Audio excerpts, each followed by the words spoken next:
Bueno, ¿cómo estamos? Acá intentando esta modalidad media complicada. Yo soy Rosario, el servicio de anestesia, ya me han tenido en la clase de glucemia. Esperemos que salga bien esta grabación. Eh, Igualmente cualquier duda me pueden después contactar y preguntar. Vamos a ver hoy lo que es monitoreo dentro de lo que es quirófano. ¿Sí? Vamos a ver lo básico que hacemos todos los días y algún que otro dato de alguna situación especial. Dentro de lo que son los objetivos, eh, bueno, esto, conocer cuáles son los signos vitales que monitoreamos adentro del quirófano, ver cuáles son los parámetros que más usamos, los valores normales, ¿sí? Y entender de forma global cómo se maneja el monitor y la situación de monitoreo en quirófano en sí. Acá tenemos un monitor base, que son los que solemos usar en quirófano. De este modelo exactamente tenemos varios en el hospital. Eh, Lo que vemos en la parte de arriba es el electrocardiograma, eh, y la línea amarilla es la pulsioximetría. Después ahí también podemos ver que tenemos la medición de la tensión arterial. Eh, Esos serían los parámetros más básicos, pero bueno, vamos a ir viéndolos uno a uno. Acá yo les puse a modo de resumen lo que vamos a ver hoy, que bueno, es la pulsioximetría, después la presión arterial, que tenemos tanto la invasiva como la no invasiva, el electrocardiograma, la temperatura y después ya parámetros de ventilación mecánica como son la capnografía y los analizadores de gas. Bueno, dentro de lo que es la pulsoximetría, eh, como sabemos usamos un oxímetro de pulso, que es un aparatito que tiene una luz roja. Eso lo que hace es emitir unos rayos que apoyados sobre la punta del dedo generan emisiones de luz que son captadas por la hemoglobina y los receptores mismos que hay en dicho aparato captan cómo reacciona dicha hemoglobina a la luz. Entonces, en base a eso y por unos algoritmos internos del aparato, se calcula aproximadamente cuánto están saturando los capilares que estamos midiendo. Bueno, yo ahí les puse que lo que normalmente hacemos es poner siempre la luz del oxímetro sobre la uña, porque se comprobó que es como mejor capta la información. Y en caso que tengamos una vía, un acceso venoso periférico en uno de los dos brazos, ponerlo siempre del mismo lado, para asegurarnos de la perfusión en el miembro que estamos instilando medicaciones. Después, bueno, tenemos lo que son los valores de referencia. Normalmente lo que esperamos es una saturación por arriba de 95%. Eh, Estos aparatos tienen un artefacto, un margen de error de más o menos 5%, entonces por ahí creemos que está saturando 95 una persona, están realmente en 90, entonces están en una hipoxia tirando a moderada. Eh, y bueno, acá tienen a la derecha una curva de cómo se correlaciona la onda de pulso que nosotros vemos con la presión del paciente. Después, dentro de lo que es la presión arterial, tenemos la no invasiva y la invasiva. Vamos a centrarnos primero en la no invasiva, que es la que tomamos con el manguito en algún miembro superior, o en caso de ser una cirugía de miembro superior o de cabeza y cuello y que se necesite ese área libre, podemos ponerlo también en las piernas. Es menos exacta la medición, pero la usamos. Bueno, el manguito se va a relacionar en este caso con la arteria humeral. Se coloca en los dos tercios inferiores del brazo y tenemos distintos tamaños según la contextura del paciente. Después, dentro de lo que es el mecanismo, cómo funciona por aumento de presión en base a las oscilaciones que sensa del pulso de la arteria humeral, establece en base a un algoritmo las presiones arteriales. Este tipo de tensiómetro lo que hace es sensar la presión arterial media y en base a ello la sistólica y la diastólica. No es como el manual que usamos nosotros, que en base a lo que uno oculta puede determinar sistólica y diastólica. Esto se basa con más exactitud en sensar las oscilaciones dentro de lo que es la tensión arterial media. Y después, bueno, las complicaciones son algo muy raro de ver, pero saber que pueden existir, sobre todo en cirugías que son muy largas y que puede haber mucha compresión continua durante mucho tiempo, más el brazo que está quieto, más la posición del paciente y la hipoperfusión general.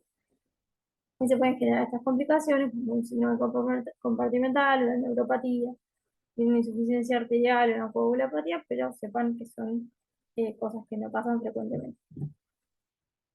Después, dentro de lo que es la invasiva, eh, es un tipo de medición de la presión que es mucho más estricto y exacto, que tenemos pulso a pulso la tensión del paciente. Esto nos sirve en cirugías largas, en cirugías que sangren mucho, en pacientes que están hemodinámicamente inestables o que tienen comportamiento errático o inesperado de la tensión arterial.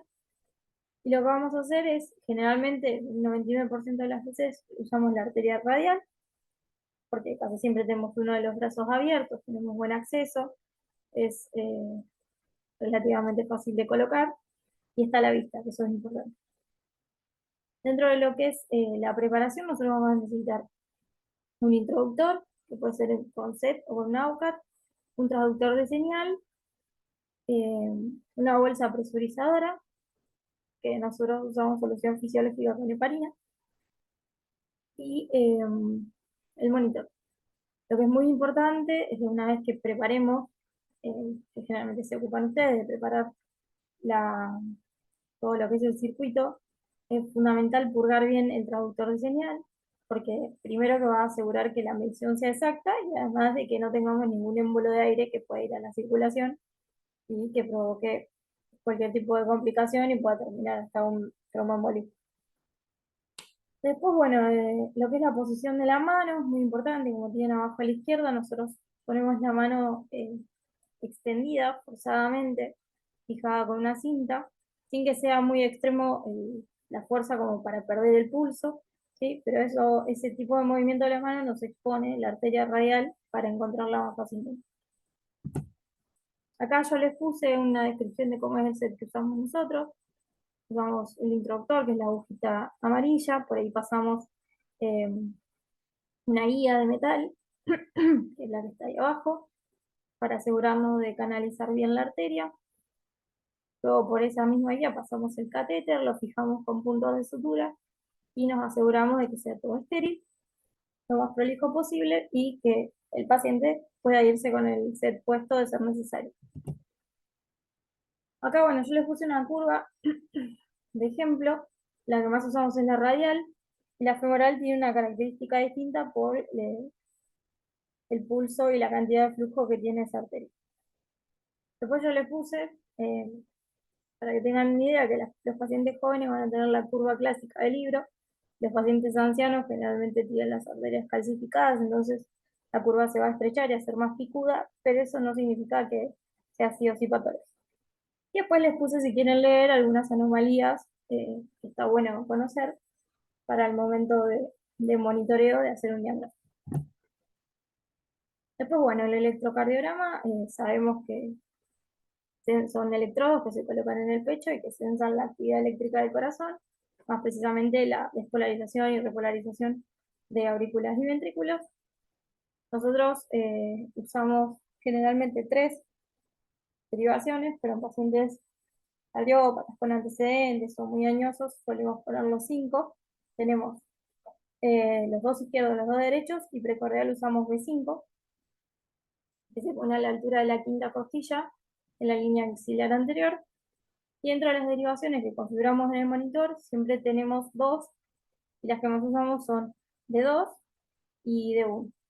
Ahí yo les dejé anotado que en caso de detectarse una isquemia, de 2 es más específico para la coronaria derecha, de 5 para la descendente anterior y de 1 para la arteria circunfleja, que son las principales que irrigan el corazón. Después, bueno, es importante saber cuándo un ritmo que estamos viendo es sinusal, que es cuando tiene una onda P, es positiva de 1 de 2 ABF y negativa en ABR, que todo QRS está precedido por una onda P y que la frecuencia es de 60 a 100 latidos por minuto, menos de esos de bradicardia, más de esos taquicardia.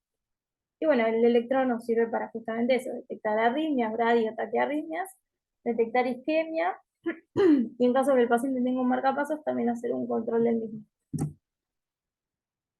Después, bueno, termómetro. Nosotros usamos uno que es con forma de cable, no encontré ninguna foto para ponerlos. Es un cable con una punta de goma. Normalmente lo ponemos o en la nariz o en el esófago. Em, Nada, intentamos ponerlo de rutina en cirugías más que nada largas, o si no, en situaciones especiales como las que les menciono ahí, que es fundamental tener. Normalmente usamos caloventores o colchones térmicos en cirugías largas o que se use mucho líquido y sospechemos que el paciente pueda perder temperatura. Y ahí les dejé los valores normales y patológicos. Después, bueno, lo que es la capnografía es un parámetro ventilatorio, eh, que es la curva que ven abajo, que normalmente se encuentra abajo del todo en el monitor, que es la representación gráfica de los niveles de dióxido de carbono en el ciclo respiratorio. Nosotros inhalamos oxígeno, ese oxígeno va por la sangre a los tejidos de las células más específicamente, liberan dióxido de carbono a la forma de desecho. Ese pasa a la sangre, de ahí a los pulmones, y por los pulmones se expira. Entonces nosotros lo que sensamos es eso. Entonces, como se ve en la curva de abajo, el aumento del dióxido de carbono se corresponde con la expiración y desciende durante la inspiración. Entonces, dentro de lo que es la capnografía, nosotros podemos claramente detectar alteraciones en la ventilación. Una curva normal es la que se ve ahí abajo. Podemos ver que haya hiperventilación, distintos volúmenes y distintas alteraciones que nos pueden llevar a pensar en patología. Lo que es fundamental es cuando uno está haciendo una intubación y primero ventila con máscara facial, es un muy buen parámetro, además de que se empañe la máscara y que el paciente expanda el tórax.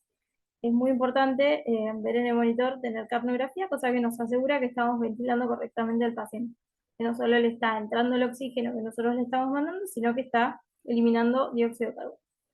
Y además, una vez que uno intuba, también es un gran parámetro de asegurarse de que está en vía aérea y no que nos fuimos a posterior y el tubo se fue.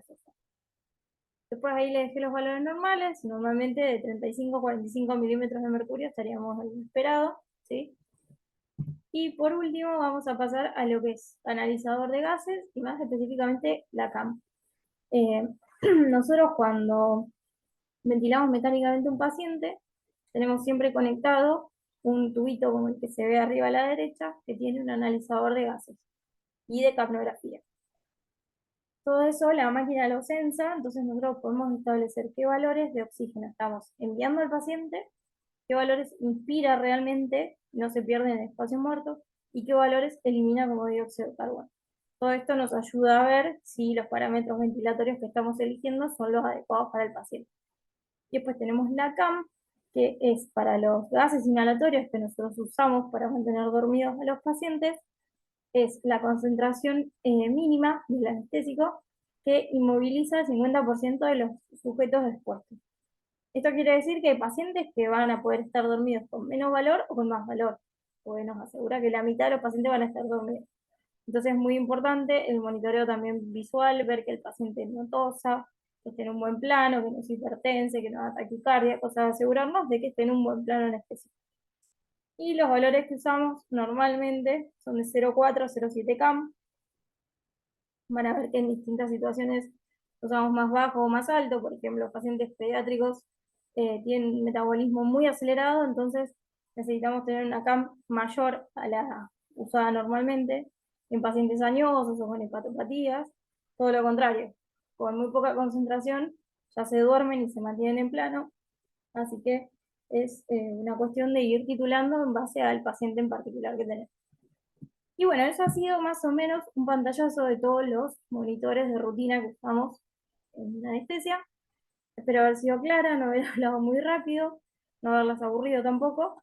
Así que bueno, cualquier duda que tengan, yo les dejo mi mail, me pueden escribir y nos estamos encontrando la próxima vez.